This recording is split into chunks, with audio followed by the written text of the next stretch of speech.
Bismillahirrahmanirrahim. Assalamualaikum warahmatullahi wabarakatuh. Innal hamdalillah nahmaduhu wa nasta'inuhu wa nastaghfiruh wa na'udzu billahi min syururi anfusina wa min sayyiati a'malina. Man yahdihillahu fala mudhillalah wa man yudlilhu fala hadiyalah. Asyhadu an la ilaha illallah wa asyhadu anna Muhammadan abduhu wa rasuluh la nabiyya ba'da amma ba'du. Ahlan wa sahlan fi hadzal video.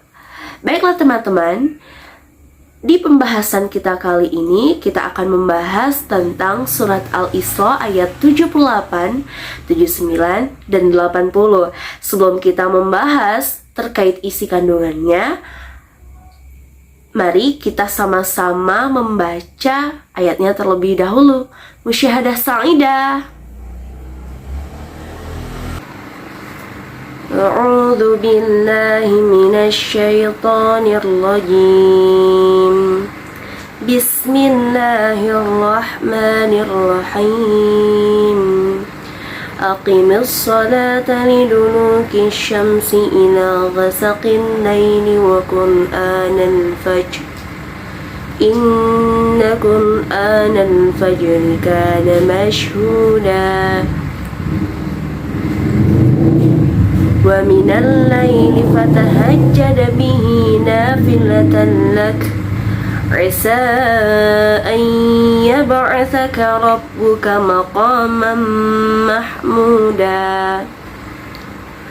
Wa qul rabbi adkhilni mudkhala sidqin wa akhrijni mukhraja sidqin waj'alni min ladunka sultanan nasira. Sadaqallahul azim. Aku berlindung kepada Allah dari godaan syaitan yang terkutuk dengan menyebut nama Allah yang Maha Pengasih lagi Maha Penyayang.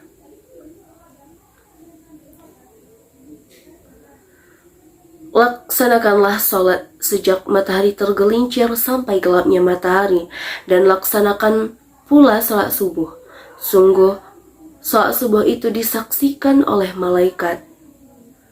Dan pada sebagian malam, lakukanlah sholat tahajud sebagai suatu ibadah tambahan bagimu. Mudah-mudahan Tuhanmu mengangkatmu ke tempat yang terpuji.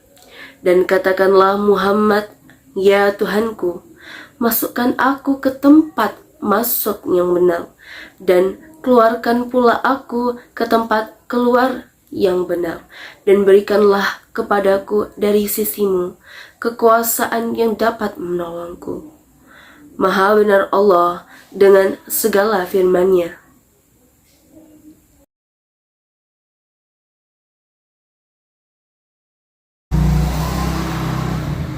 Aqimis salata liduluki syamsi ila ghasaqil laili wa qur'anal fajr. Inna qur'anal fajri kana mashhuda. Artinya, laksanakanlah salat sejak matahari tergelincir sampai gelapnya malam, dan laksanakan pula salat subuh. Sungguh, salat subuh itu disaksikan oleh malaikat. Tafsirnya di sini yakni laksanakanlah salat sejak matahari tergelincir atau condong dari pertengahan langit ke arah barat sampai gelapnya malam, dan laksanakanlah pula salat subuh. Sesungguhnya salat subuh itu disaksikan oleh para malaikat, baik malaikat siang maupun malaikat malam. Nah, perintah salat pada ayat ini mencakup salat 5 waktu. Sesudah tergelincir matahari adalah waktu untuk salat zuhur dan asar. Kemudian sesudah gelapnya matahari untuk waktu salat maghrib, isya, dan subuh. Kemudian ayat ini memerintahkan agar Rasulullah SAW mendirikan salat sesudah matahari tergelincir sampai gelap malam, dan mendirikan salat subuh. Maksudnya ialah mendirikan salat 5 waktu tersebut, yaitu sholat zuhur, asar, maghrib, isya, dan subuh. Melaksanakan sholat 5 waktu ialah mengerjakan dan menunaikannya lengkap dengan rukun-rukun dan syarat-syaratnya. Terus menerus dikerjakan sesuai dengan perintah Allah Subhanahu wa taala, lahiriah maupun batiniah. Yang dimaksud lahiriah di sini ialah mengerjakan sholat sesuai dengan ketentuan yang ditetapkan agama. Sedangkan batiniah ialah mengerjakan sholat dengan penuh kekusyukan karena merasakan keagungan, kemudian kekuasaan Allah yang menguasai dan menciptakan seluruh alam semesta ini. Rasulullah Shallallahu Alaihi Wasallam memerintahkan kaum muslimin menyembah Allah Subhanahu Wa Taala dalam keadaan seakan-akan ia melihat Allah Subhanahu Wa Taala. Itulah ihsan, sebagaimana sabda Rasulullah Shallallahu Alaihi Wasallam, ihsan adalah bahwa engkau menyembah Allah seolah-olah engkau itu melihatnya. Jika engkau tidak dapat melihatnya, maka sesungguhnya dia melihat engkau. Hadis riwayat Muslim dari Abu Hurairah. Kemudian di dalam ayat ini diterangkan bahwa sholat subuh itu disaksikan oleh para malaikat. Maksudnya ialah pada waktu subuh itu malaikat penjaga malam bertemu dengan malaikat penjaga siang untuk pergantian tugas. Dan keduanya itu melaporkan kepada Allah Subhanahu wa taala bahwa orang yang bersangkutan sedang melakukan sholat ketika mereka tinggalkan. Maksudnya ketika malaikat tuh tinggalkan. Sebagaimana diterangkan dalam hadis Nabi Shallallahu Alaihi Wasallam dari Abu Hurairah, bahwasannya Nabi Shallallahu Alaihi Wasallam bersabda, malaikat malam dan siang bergantian dalam tugasnya. Mereka berkumpul pada waktu sholat subuh dan sholat asar, maka naiklah malaikat yang menjagamu pada malam hari, dan Tuhan pun bertanya kepada mereka, padahal Allah Subhanahu wa taala sendiri pun lebih mengetahui tentang apa yang kamu kerjakan. Allah bertanya, bagaimana keadaan hambaku waktu engkau tinggalkan, wahai para malaikat? Para malaikat pun menjawab, kami datang kepada mereka dalam keadaan sholat, dan kami tinggalkan mereka pun dalam keadaan sholat pula. Hadis riwayat Al-Bukhari dan Muslim. Nah, mengenai keutamaan mengerjakan sholat subuh pada awal waktunya, Ar-Razi berkata, sesungguhnya pada waktu subuh itu manusia menyaksikan tanda-tanda kekuasaan Allah Subhanahu wa taala dan kebesaran hikmahnya di langit dan di bumi pada waktu itu. Sinar matahari yang terang benderang menyapu kegelapan malam. Kemudian waktu itu juga bangunlah orang yang sedang tidur dan panca inderanya kembali bekerja setelah terlena selama mereka tertidur.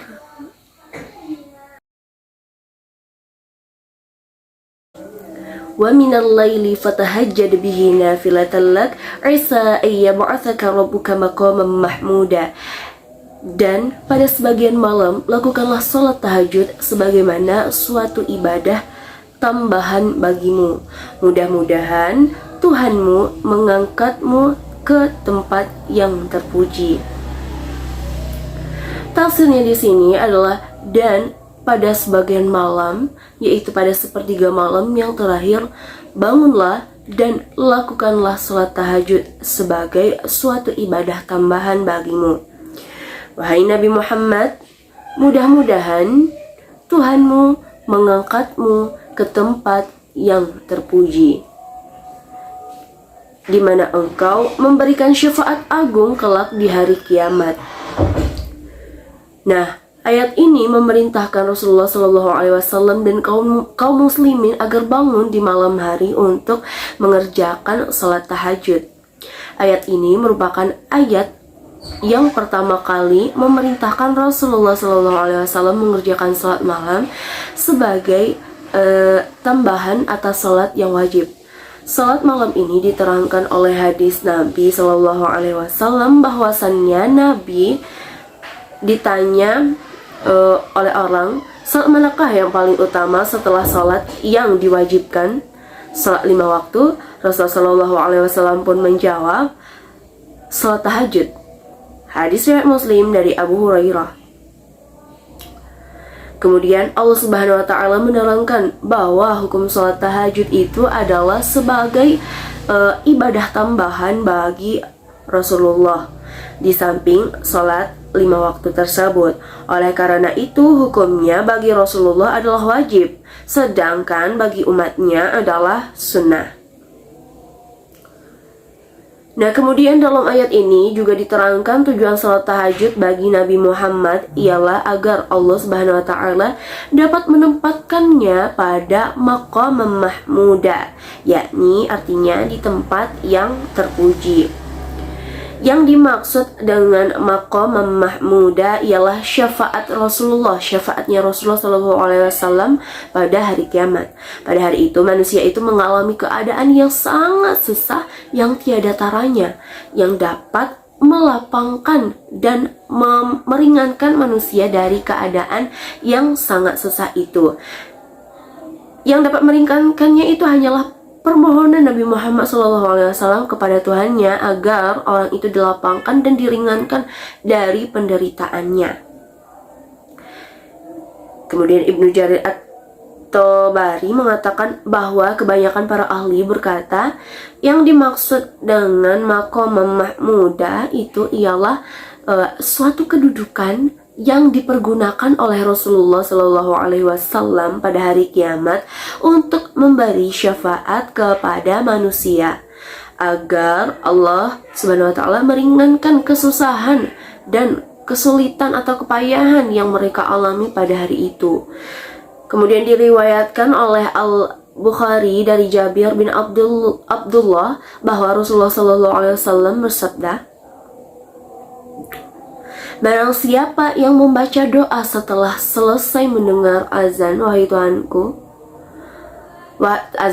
Tuhanku, Tuhan yang memiliki seruan yang sempurna dan salat yang dikerjakan ini, berilah kepada Muhammad wasilah dan keutamaan, kemudian angkatlah ia kepada Al-Maqam Al-Mahmud, kedudukan yang terpuji yang telah engkau janjikan kepadanya, maka dia memperoleh syafaatku.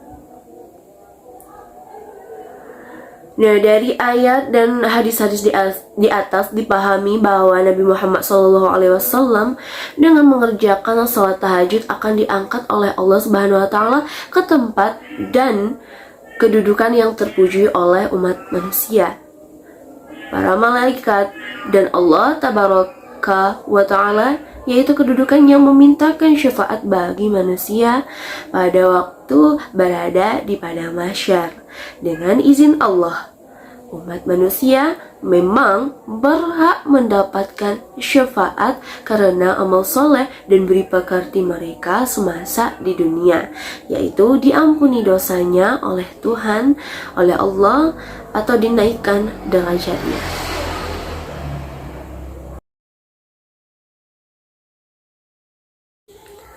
Wa qur rabbi adkhilni mudkhala sidqi wa akhrijni mukhraja sidqi wa ja'alni min ladunka sultanan nasira.